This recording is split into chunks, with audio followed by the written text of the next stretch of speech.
Okay, this is the plan. I'm gonna put the sweeper over here to make it look like I'm getting ready to clean.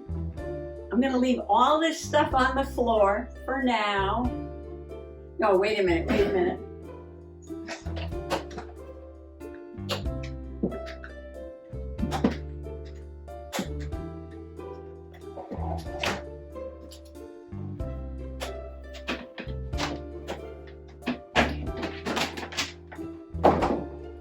I put the cord on the floor, so now it looks more like I'm ready for business. I'm going to leave that there. I'm going to put the spray can of wood polish. Put it right there with the rag. And let's see. Oh, I'm going to put the stool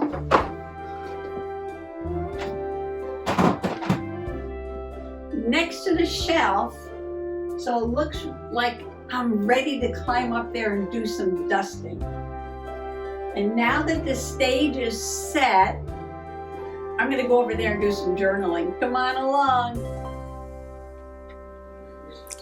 Well, I did clean the whole rest of the house with the big vacuum. Yes, I vacuumed and vacuumed and vacuumed all over the rest of the house. Nice and clean now. And then I came in here and I vacuumed the rug and I was picking some things up off the floor. And as I held the image in my hand, I was like, oh man, this would be perfect for what I want to put in that journal. And this image is perfect for what I want to put in that journal. And this went on for a few minutes. So I finally just sat down and did a few pages in this journal. Now you haven't seen this one for a little while, but if you're a regular Possum Peep, you know all about this journal. This is my Dirt Road Diary. It is a learning journal. I'll talk some more about that in a minute. But I do have a few new Possum Peeps. Welcome, welcome, welcome. So happy you are here. So bear with me. I'm just going to talk about this journal and flip through the pages that I've already done and show you the new pages I did today and finish off one more page. So this is just an old journal that I found at the, say it with me, flea market, yes. And I decided to turn it into my Dirt Road Diary. Now, I used cutout letters from magazines, and we call these ransom letters because it's like, you know, back in the day when somebody was kidnapped, especially in the old movies, and they would send a letter demanding money. They never used their own handwriting. They would cut letters from newspapers and things and use those letters to make a letter demanding a ransom. So we call these ransom letters. I cut these all out of magazines to put in the name of the diary, Dirt Road Diary. Now, you know, I get very fancy on some covers of my journals, but this one, I did nothing. And it's probably going to stay just like this. I just love the look of it, like an old classic journal. On the first page, I have a quote by Mr. Flat Stanley. Now, Mr. Flat Stanley, he's starting his own little rock collection too. So Stanley and I are using this book, The Dirt Road Diary, to learn about stones and rocks. Specifically the ones that I pick up as I take my little walk every day up and down the road that is in front of my house, which is a dirt road.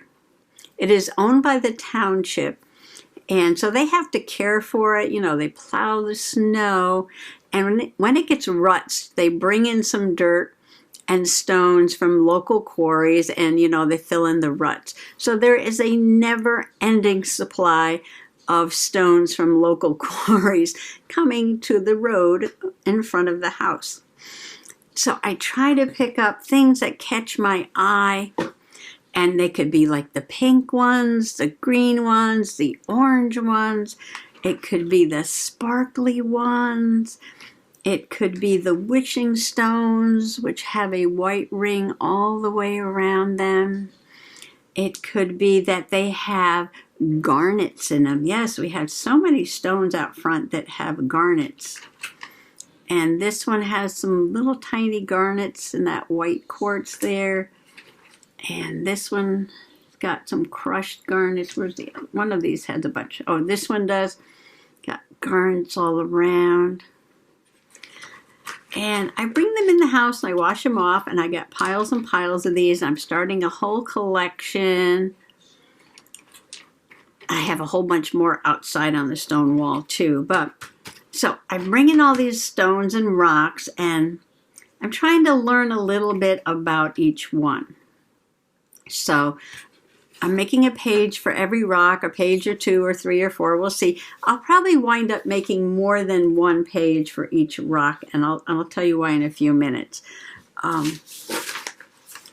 So back to the journal.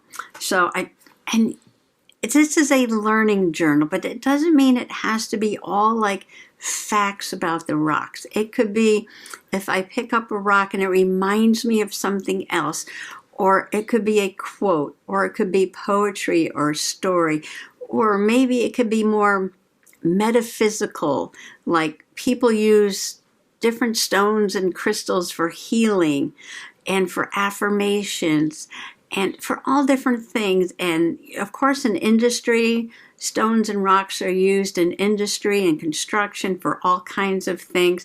So when I have a stone, I don't try to like memorize 3 sheets of facts about each stone. I pick out one thing at a time and do a visual page to help me remember that one thing. And I can come back and certainly learn more and more and more about these stones as I go along. There is no rush. This is all fun learning. And you can do a learning journal if you're studying plants, if you're working in your garden, and maybe fall is a great time to maybe collect leaves and sketch them or take pictures of them and learn about the trees. It could be maybe you collect dolls. It doesn't matter, what you want to learn about. Of course, I pick a lot of nature themes. I know I'm always picking nature themes. So it could be anything that you want to learn about, but done in my way, in the Possum Patty way, done in a very fun, simple, visual learning style. So the first page is a quote by Flat Stanley. Like I said, Mr. Flat Stanley is collecting stones along with me. And his quote is, "All rocks are stardust." Isn't that a beautiful thought? All rocks are stardust. And I started off pretty simple. I don't even have a background on this page, but they get a little bit more elaborate as we go along, and you'll see that. But a lot of times this happens with a journal. I'm not really sure how I'm going to start, but I just jump in and start anyway. And it will develop as I go along. Does that mean I love these pages any less than maybe some of the other pages that I got real fancy with? No, it doesn't. This was the beginning. You don't compare the end of your journey with the beginning of your journey. So here's a picture of Flat Stanley out by the road with a bunch of stones he collected. And I believe on this page, I was using some stuff, I just was trying to use up leftovers from other projects, and maybe some trash I was saving for Trash Tuesday journal or something like that. So I was using this brown, I think this is packing paper or something here. I got some washi tape, a picture from a magazine here. They're all looking over their shoulder, and the road is lined with the rocks, and there's a lake down there and mountains in the background. I just love the vintage look of that picture. And the first stone that I decided to journal about was this very plain gray piece of basalt. Now, I do have a box. I'm not going to bring it out today. I'll bring it out next time I bring out the journal with the rocks that I'm collecting. Actually, I think it's grown into 2 or 3 boxes now, plus another box of friendship rocks. Now, friendship rocks are rocks that folks have been sending me, and I do believe I'm going to start journaling about them in my Dirt Road Diary, even though they didn't come from the road out front, because I want to learn something about them. So it's still learning about rocks, but I think I'll throw in rocks from other places besides the ones that are out front. I don't know. I'm thinking about it. I may or may not. I do put them in other journals. Well, we'll skip ahead because I'm undecided about that. So anyway, so the basalt is just a very plain gray, heavy rock. And you may overlook this rock, walk right past it. I keep pushing this up, sorry.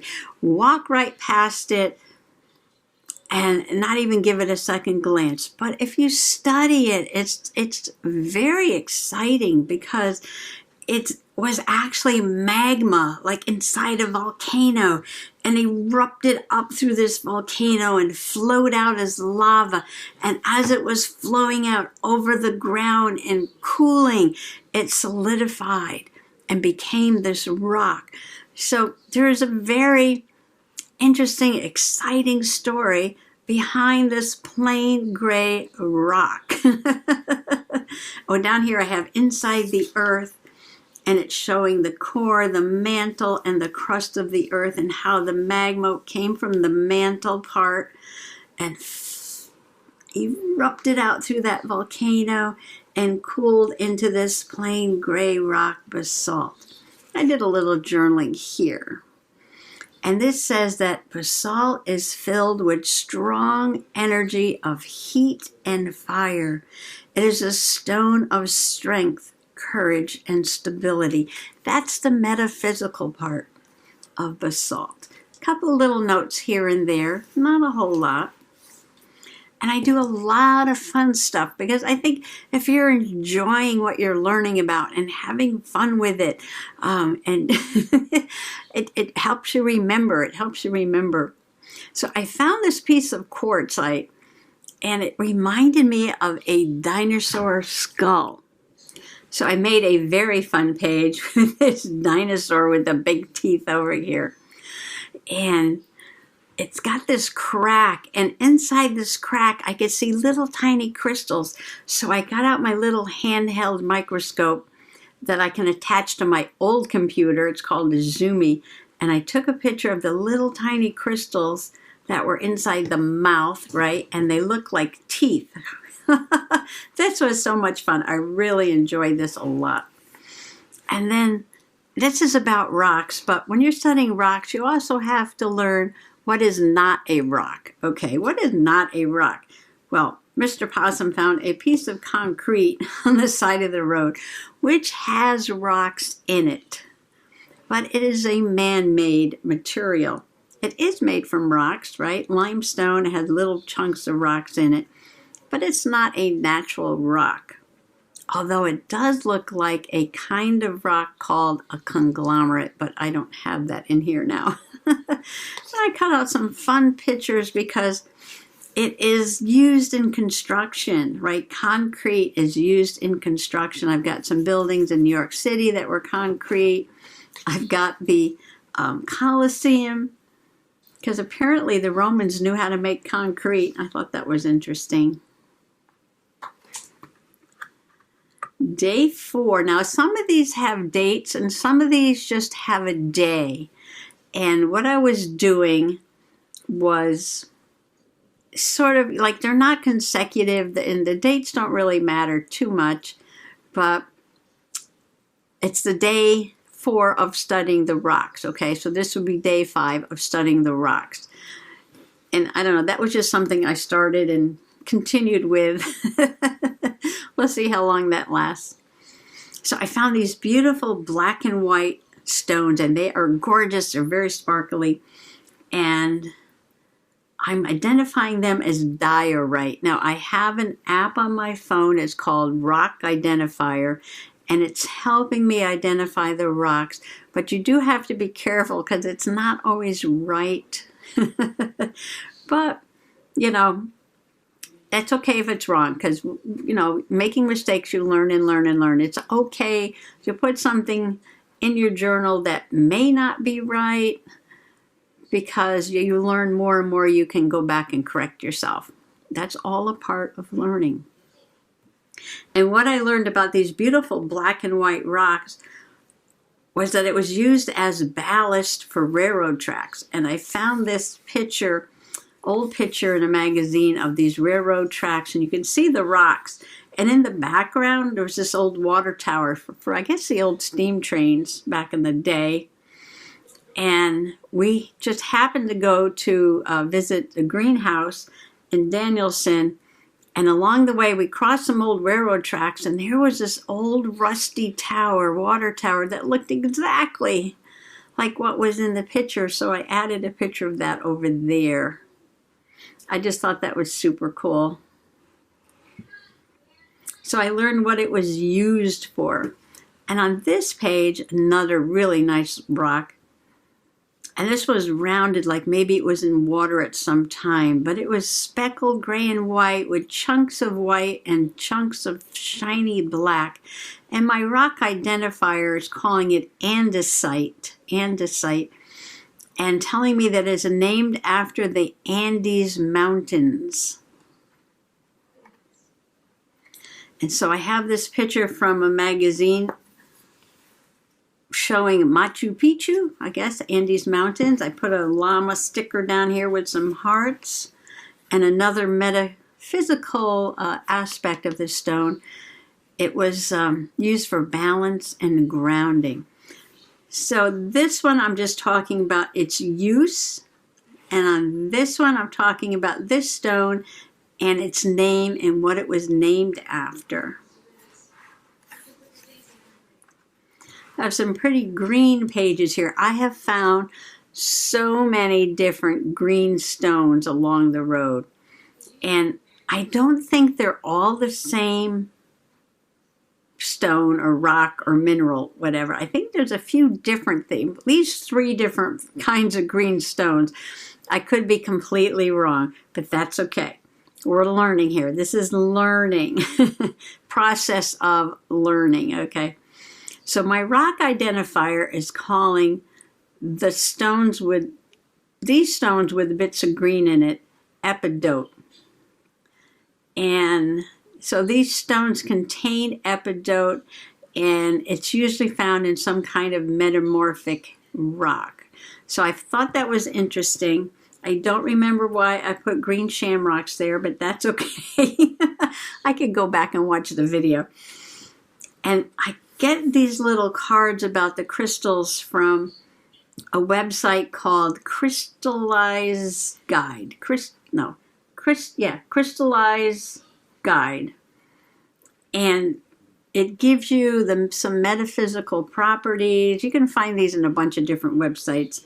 But it also gives you an affirmation, and I love the affirmation. So epidote is a stone used for cleansing and positivity, but I love the affirmation.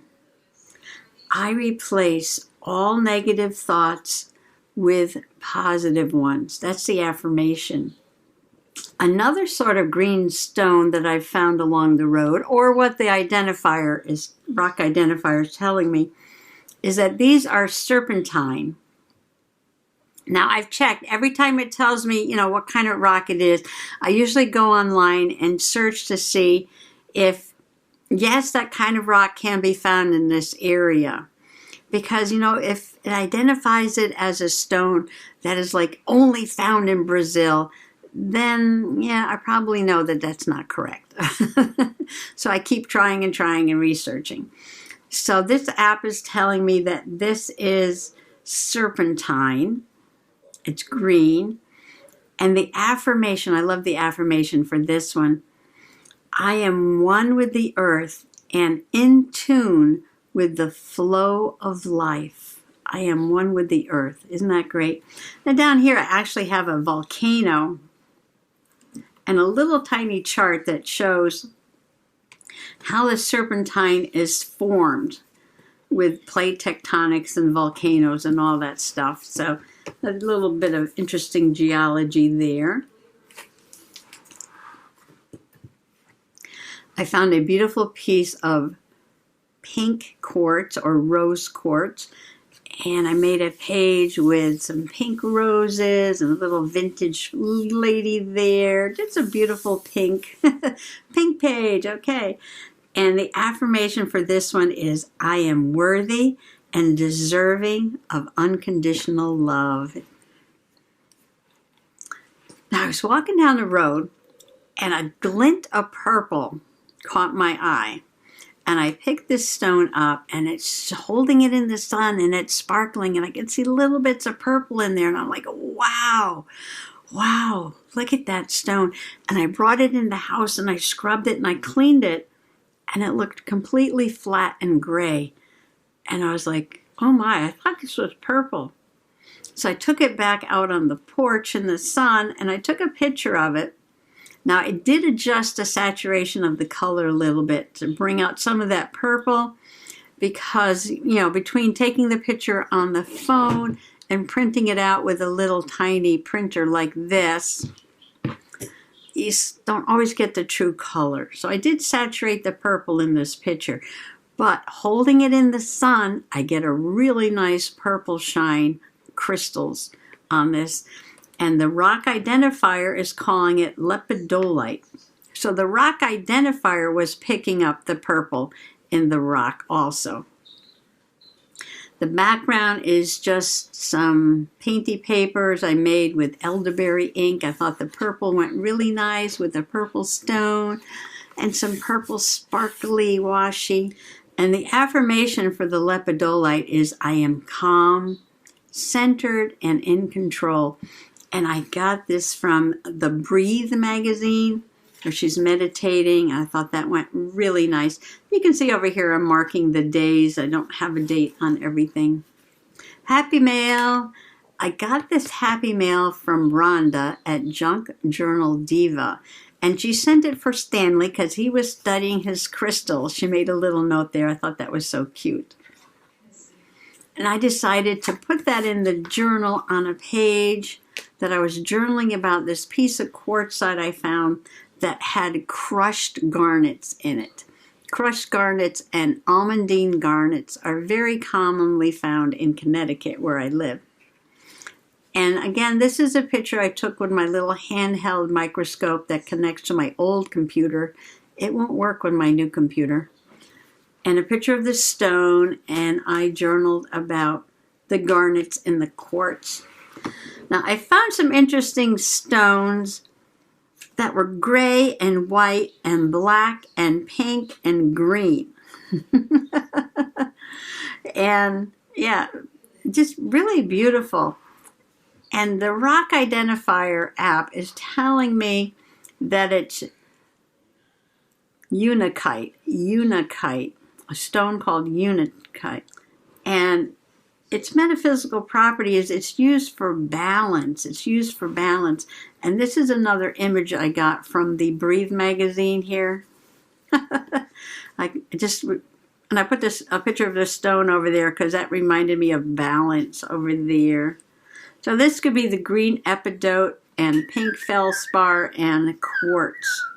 Very pretty stone. That's my bird clock. It's the Baltimore Oreo o'clock right now.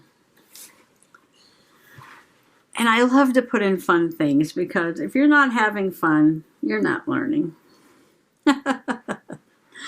So this is a stone I found, but I'll talk about that in a minute. I took my rock identifier app and it has a camera attachment. So you take a picture of the rock and it searches for other rocks that look similar and gives you a few choices on what it might be. So I had made some brownies. The brownies were a few days old and were getting really hard as a rock. And I'm like, oh, a rock. let me get out my rock identifier app and take a picture of it. So I took a picture of it, and it identified it as a rock and telling me that it is ferruginous quartz, or another name for it is hematoid quartz. Hematoid, Hematoid, hematoid quartz. So I did a funny page. I journaled about it. Oh, here it says bake some brownies. Oh, it's just a story I just told you. So I put, the brownie package here. I put the picture of the brownie app page over here showing what it identifies it as. Did a little screenshot on my phone. And because it's called hematoid quartz, it reminded me of hemorrhoid.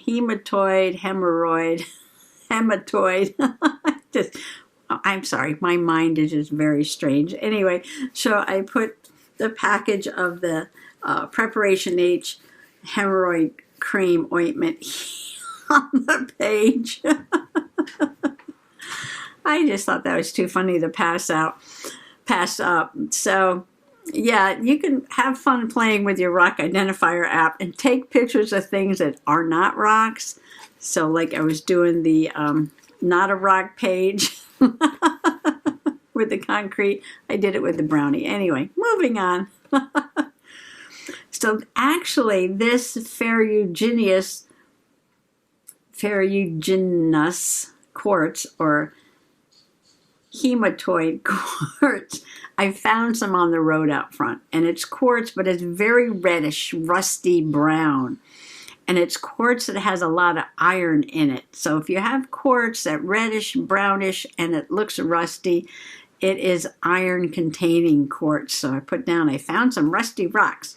And I put a picture of an old gas station with an old rusty car, an old rusty gas pumps over here. And then these were from, I think these were from Rhonda. Junk Journal Diva 2. Sort of steampunk looking ephemera here. So I had so much fun with these two pages. Yes, I did. So I found these stones on the rock, and I wasn't thinking about sandstones at all. I didn't think I would find any sandstones because, we have so much igneous and metamorphic rock around here, but apparently, yeah, we get a whole bunch of different kinds of sandstones too. And studying these, I learned that Connecticut actually has a very special red sandstone, and these sandstones that are from Connecticut were used to build the brownstone apartments in New York City. Now, the brownstone apartments in New York City are very famous, right? But they were actually built with rock quarried in Connecticut. But when I think sandstones, I think of all the red rock and all the beautiful structures that are found like out west. So that's why I have a cactus here. And I have a picture of a sandstone. It reminded me of the USS Enterprise, the shape of it. It just weathered away looking like that. I thought that was amazing. Yeah, so when we were out west, we saw all kinds of interesting sandstone formations, sand on the ground, red rocks, all kinds of things. So I added that on there. I got the New York brownstones. I got a picture of the Connecticut sandstone rocks I found, all tucked away in this cactus over here. Okay, another fun page. I don't know why, but there's a lot of journaling about food in my rock diary. Anyway, I found these really fun rocks, and one of them, to me, looked like an Oreo-type cookie. This one, double stuffed, with 2 chocolate cookies, one on each side. And so I put a package of the Oreo-type cookies. These are gluten-free ones. And a picture of me eating one. A picture of the rocks. And my app tells me that these are nice, G-N-E-I-S-S, but pronounced nice. Just another fun Another fun page. So you could say that these cookies are nice, or Oreo cookie rocks are nice, or, you know, just connect somehow cookies and these layered rocks, okay? Layered rocks. Anyway, moving on. And the fun doesn't stop. So there's a kind of rock, it's called schist, S-C-H-I-S-T, schist. Now, one of the geology jokes is schist happens. So I did a farm fabric background on here because after living on the farm for 22 years, I did shovel a lot of manure.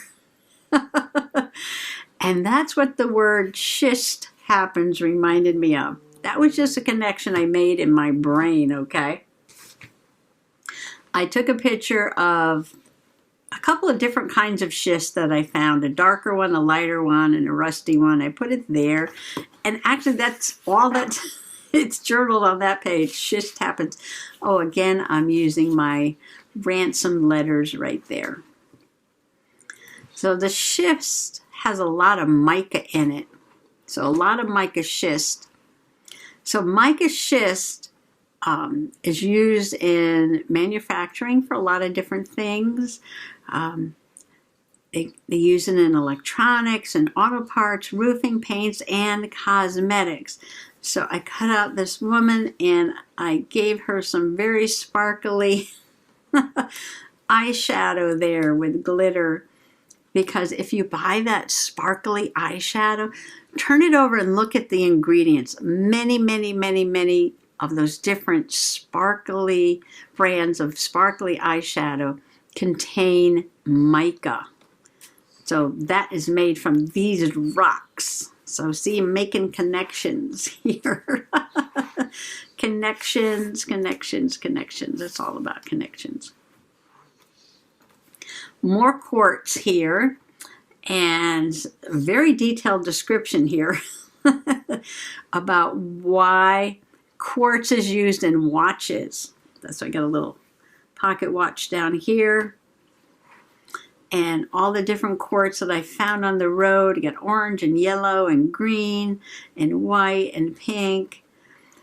So quartz is used in watches because when you pass electricity through it, it's the vibrations, you know, rocks have vibrations, but the vibrations of quartz is so perfect that you can use it to keep time. And the green ones are called aventurine. I am open and receptive to the abundance of the universe. I love that. Aventurine. It's sometimes known as glitter quartz, so you know I love it. And if it has that glittery shine to it, it's called aventurescence. Some big words here. Lots of fun journaling. All right, so these are the new pages. I did these pages. I think I did this one yesterday and this one today, and I'm working on one more. So my buddy Heather C. in Kentucky, she has sent me some friendship rocks. She knows I love, love, love my rocks. And she sent me this cartoon. I sort of altered the cartoon a little bit, but I have a picture of what it looked like.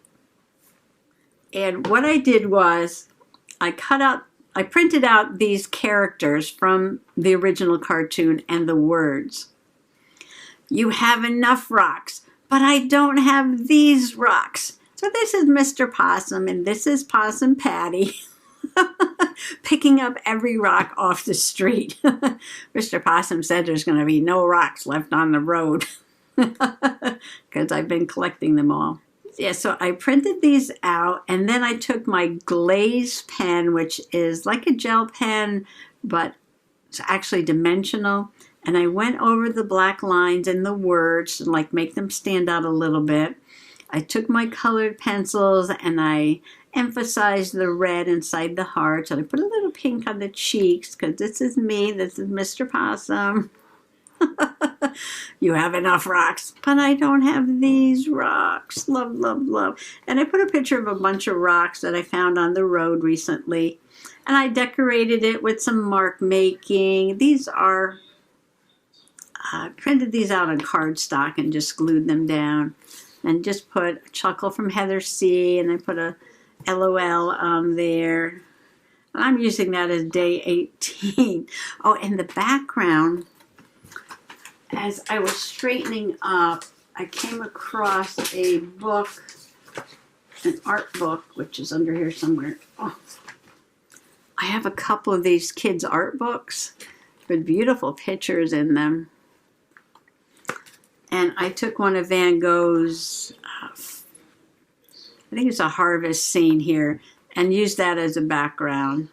And then sort of did the page on it. Just having fun. Just having fun. And as I was going through some things, I found this picture. And this is actually venison, but what I was thinking of was a picture of London Broil, because I found this stone that to me looks like London Broil. Nice and charred on the outside, maybe it was cooked on the grill, and nice and pink, medium rare on the inside. More food, I know. But this is a very interesting stone. On this side, it's swirly and sparkly and reminds me of like a mica schist.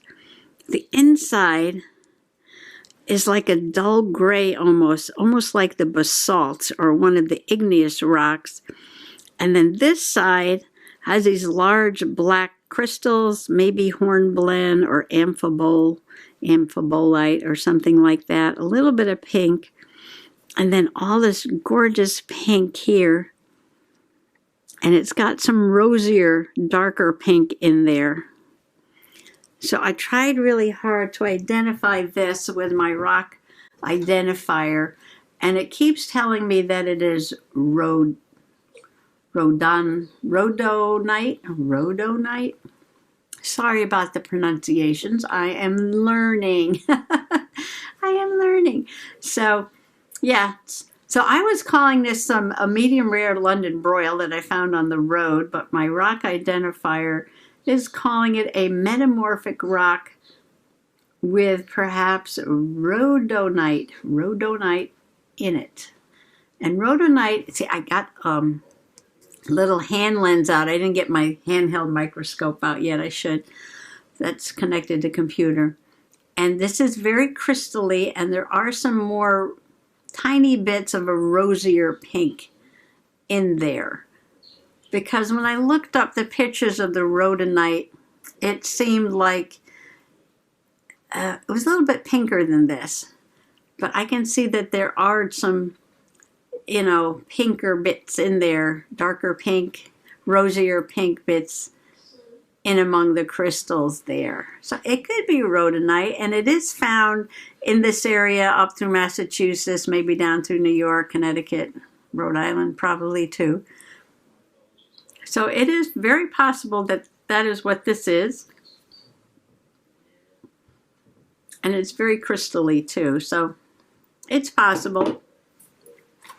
So I took a magazine page that had plates on it and this quote: "When you fill your home with things you love, you get more joy out of it and your life overall." And I thought that was perfect to go across from Possum Patty loving on her rocks over here. And I just want to fill my house with all these beautiful, positive vibe rocks. All right, so I've got the meat over here. I've got a beautiful I added some veggies.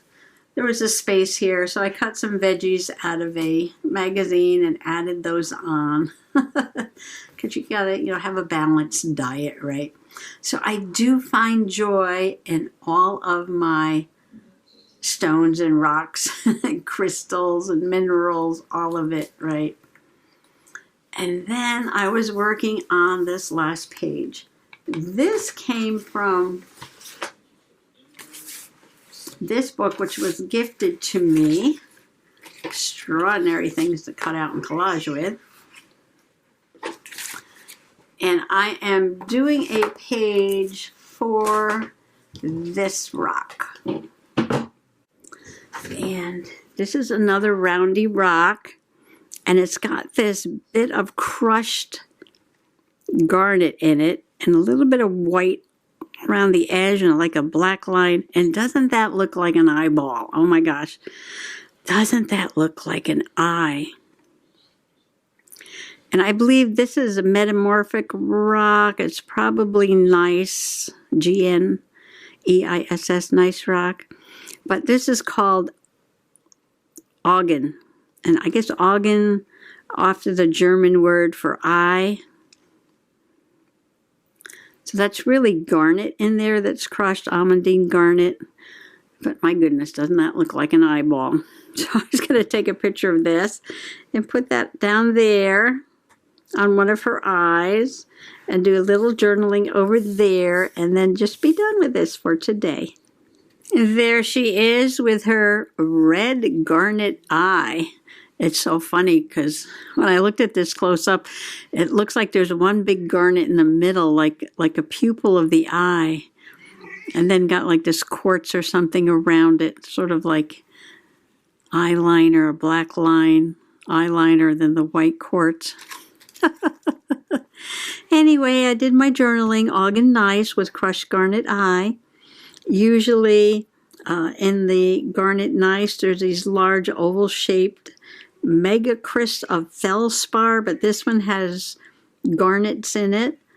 And Augen comes from the German word for eye. I use this really pretty black and white paper. And this book, if you're not familiar with it, Extraordinary Things to Cut Out in Collage by Maria Rivens, has page after page of things to cut out and put in your journal or art journal or collage. And there's a whole page of eyes and nose and a mouth. So I'm thinking here, could add some more eyes. I did a black and white background because it was like a black and white picture. Maybe I need one more, or maybe I don't. I think I will add a few eyes to the page. What do you think? Sure. Why not? Why not? Why not? So I'm going to glue some eyeballs down, and then I'm going to be done. And I just want to let you know that I believe this is Dorothy Dandridge. And if she looks familiar, I believe she was the star in Porgy and Bess. If you're familiar with that musical, everybody knows the song Summertime. I had my choice of Marilyn Monroe, Elizabeth Taylor, Audrey Hepburn. They're all in this book. They're all in this book here at the back. I picked Dorothy Dandridge because I love the shape of her eyes. I thought my Augen gneiss would fit in perfectly there. Yeah, that just makes the page. That just makes the page. And so lots more learning fun to go. I can't make this too thick because it's got a small spine, but we'll see. We'll work with it. Well, thanks for coming along for this flip through of the beginning of my learning journal. Lots more learning to go. And as you can see, this is just so much fun. Thank you, Heather, for sending me this chuckle. I really do love it. Love it, love it, love it. So I want to wish everybody happy junk journaling. Bye-bye.